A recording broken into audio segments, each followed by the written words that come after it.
Bienvenue dans ce second volet du podcast consacré aux défis d'accessibilité touristique. Je vous invite à écouter le témoignage d'Irène, chargée de mission activités de pleine nature et circulation douce au sein du Parc naturel régional du Vexin. Nous aborderons les enjeux contemporains auxquels font face les acteurs du secteur. Cette discussion mettra en lumière l'évolution des attentes des visiteurs en situation de handicap au fil des années, les défis opérationnels à surmonter et les initiatives de sensibilisation du personnel. Bonjour Irène, peux-tu nous dire quels sont les principaux enjeux du tourisme accessible pour les professionnels du secteur aujourd'hui ?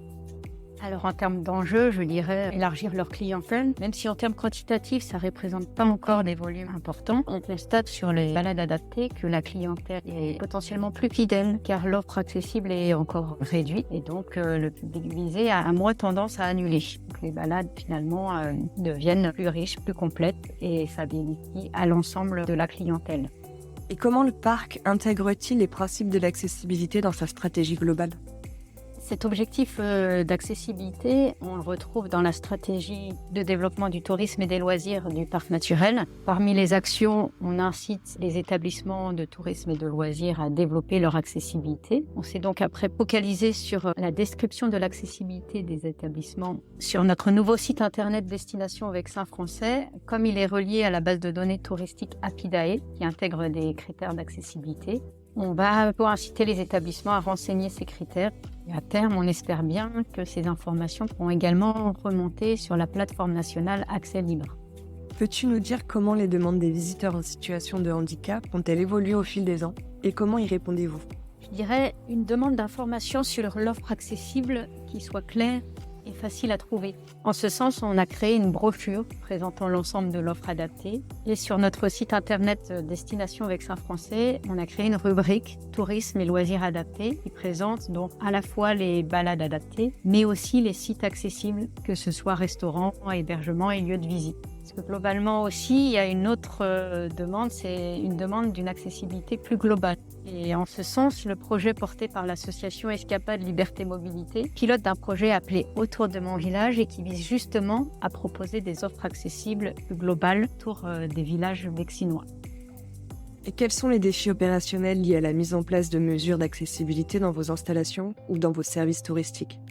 Concernant le bâti, il y a le fait que ce soit du bâti ancien. Bien souvent, il est classé également. Ensuite, certains ont fait des travaux et n'ont pas vu arriver massivement les personnes à mobilité réduite.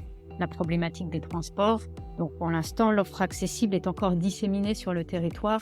Et autre défi, le défi financier, puisque la plupart des dispositifs mis en place ont des coûts importants. Le coût de l'interprète, le coût de fonctionnement des véhicules qui ne rentrent pas dans un modèle de rentabilité classique. Et dans ce domaine, l'économie de la fonctionnalité a toute sa place. On ne raisonne plus en termes de vente de biens ou de services, mais en termes d'usage. Et ce sont les acteurs publics et privés qui coopèrent ici pour répondre à un besoin. Comment ta structure aborde-t-elle la sensibilisation du personnel aux besoins spécifiques des visiteurs en situation de handicap ? Alors, pendant plusieurs années, nous avons proposé une formation intitulée « Accueillir les personnes à besoins spécifiques » aux professionnels du tourisme et des loisirs du territoire. Quelles sont les collaborations ou partenariats que vous avez établis pour renforcer l'accessibilité de l'offre touristique ? Pour le développement des balades adaptées, on a mis en place des partenariats avec des associations accueillant les publics visés.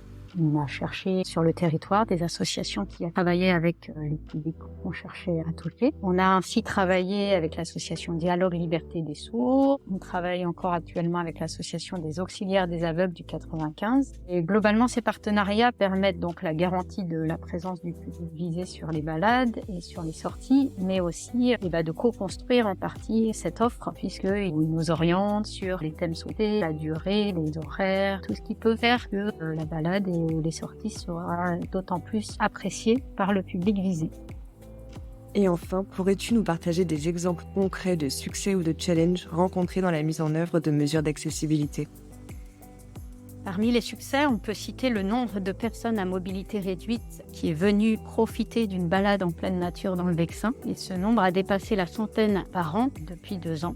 On voit qu'il faut du temps, mais une fois que le bouche à oreille a fonctionné, que la confiance est installée, le public est là, le public revient, le public peut venir de loin puisque l'offre reste encore peu développée en matière de sorties accessibles en pleine nature. Ensuite, en termes qualitatifs, c'est clairement la rencontre entre des mondes ayant peu d'occasion de se rencontrer. Par exemple, grâce à la présence d'interprètes en langue des signes sur certaines balades, les participants sourds et entendants peuvent échanger facilement. Les entendants découvrent la richesse de la langue des signes, avec étonnement parfois d'ailleurs.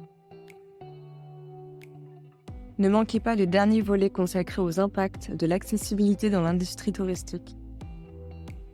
À très bientôt dans notre émission 1001 facettes spéciale professionnelle du tourisme, un podcast réalisé par Visite Paris Région.